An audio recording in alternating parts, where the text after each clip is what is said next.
Hello, everyone. This is Cole from the American Journal of Healthcare Strategy, and here with me is Jazmine, an administrative fellow with Beacon Health System. Jazmine, please introduce yourself.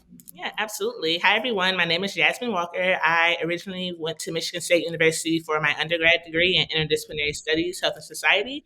And I just recently graduated from the University of North Carolina at Chapel Hill in last year, 2023, with my master in healthcare administration. And as Cole mentioned, I'm currently doing a administrative fellowship at Beacon Health System in South Bend, Indiana.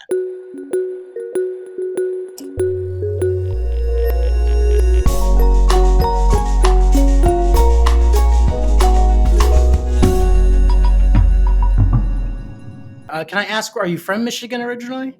Yes, I'm from Detroit originally. Okay, nice. So it wasn't too far for you to go then. And then after you did that program, which it actually sounds like a really interesting program, I love these interdisciplinary programs. So after that, why did you choose to pursue that MHA at UNC specifically? Yeah, absolutely. So I actually started off as a nursing major at Michigan State. I did that for almost 4 years. Was in my third round of clinical once I did my prereqs and whatnot. And I saw a lot of the inequities and disparities in care. And I realized that although nurses' jobs are super important, I couldn't make those. Oh shoot! Wait, I couldn't benefit the policy side of healthcare in the way that I wanted to by being on the bedside. And so that's when I did the University of Michigan Summer Enrichment Program that really taught me and opened me up to the world of healthcare administration, the business side, non-clinical side of healthcare. So that's where my interest in that came from. UNC was very much so out of the blue. I had never heard of UNC before. There was a participant in the Michigan program with me that previous summer, and he went there, and we kind of had a great connection. Told me about his experience, things of that nature. So I just applied just to see what would happen, and I fell in love with it. It was COVID. But even during the admissions day being virtual, I still felt so connected. I felt like I was at home. Alumni were still willing to help me and mentor me, even though I wasn't even accepted yet.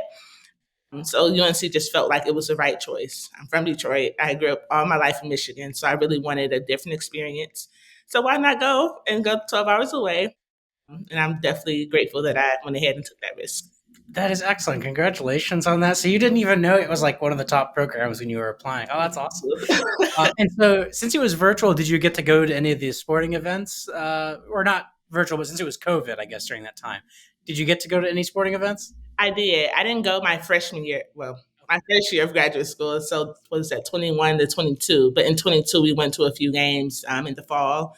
Went to football, and then I did the one basketball game. I think it was that spring.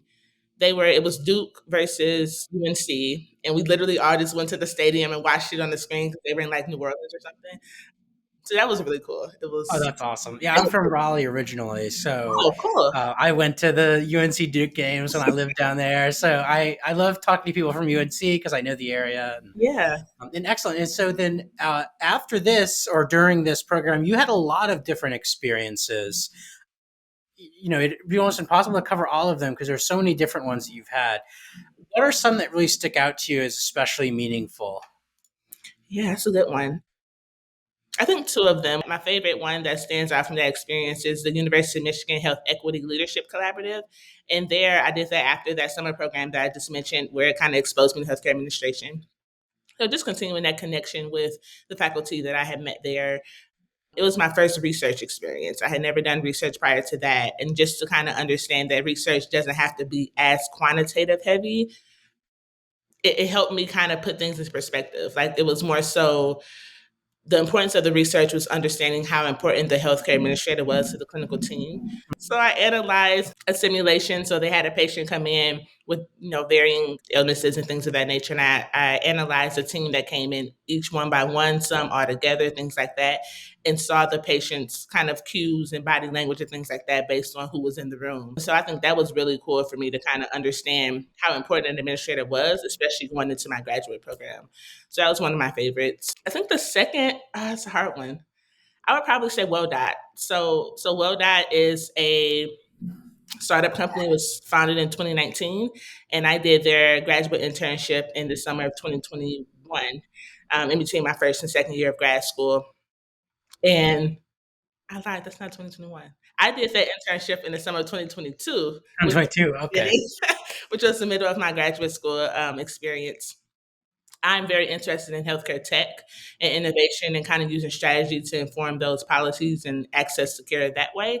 And so I spent so much time my first year trying to find an internship that fit me. I refused to go to a hospital. I was like, I don't want traditional healthcare. And I actually didn't get that position until like May. And so it was starting 2 weeks later. Thankfully, it was in Chapel Hill and it was kind of like hybrid. So I was remote versus in person.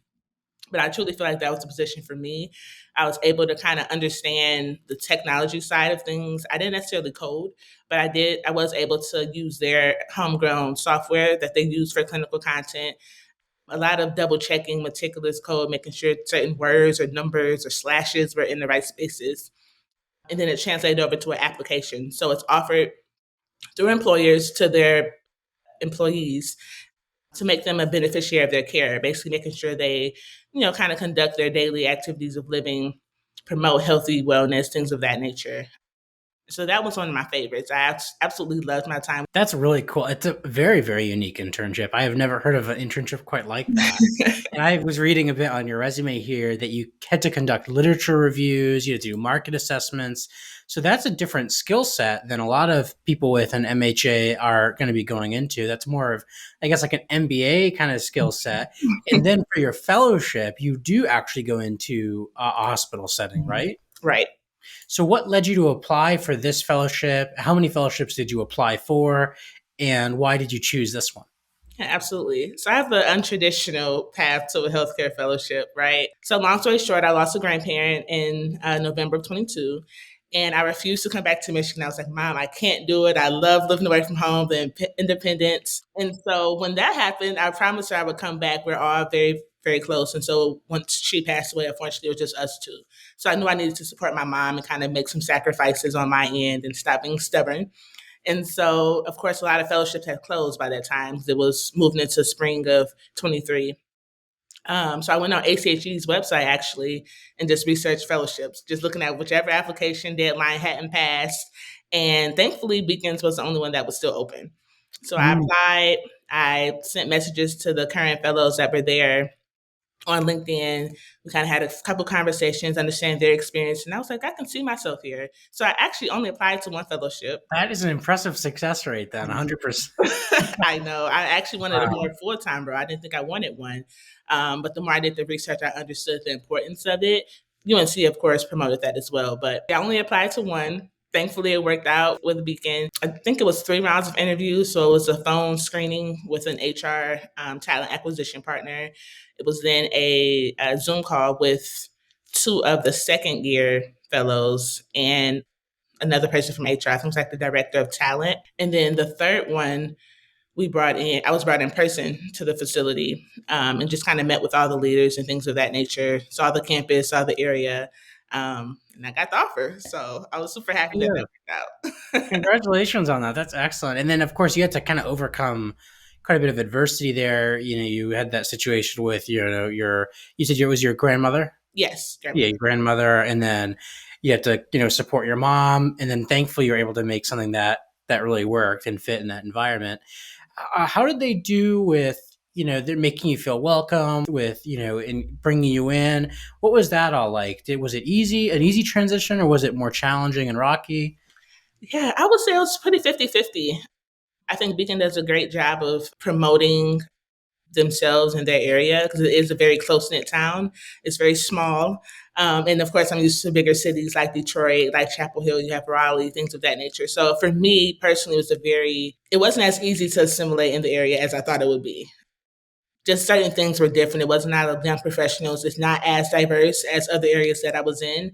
And so for a while, I struggled trying to find community.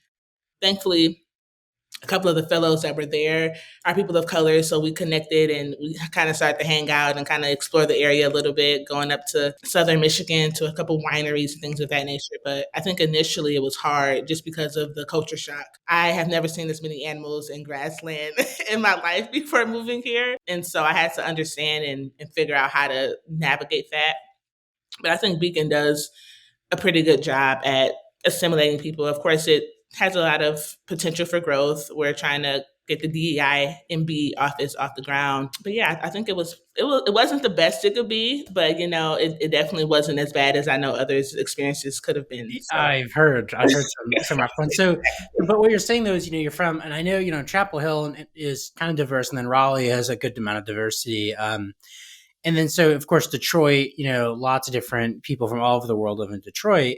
Is this more of a rural, predominantly white area? Is that kind of what happened? yes, So I it get where is you're coming from. definitely scary. Even though my drive to Detroit, it's a 3 hour drive, which is why I chose that location without actually going to Michigan. I'm like 10 minutes over the Indiana or Mm. Michigan state line. But even on my drive in, I can't, or I prefer not to drive in the darkness because it's literally like 20, 40 miles of just it's a paved road, but around it there's no pavement. And Yeah, so there's no street lights. It's literally just houses every few miles. Like it's very deserted and it's just not what I'm used to. I think that they're lucky to have you because we need to serve everybody to their fullest capability.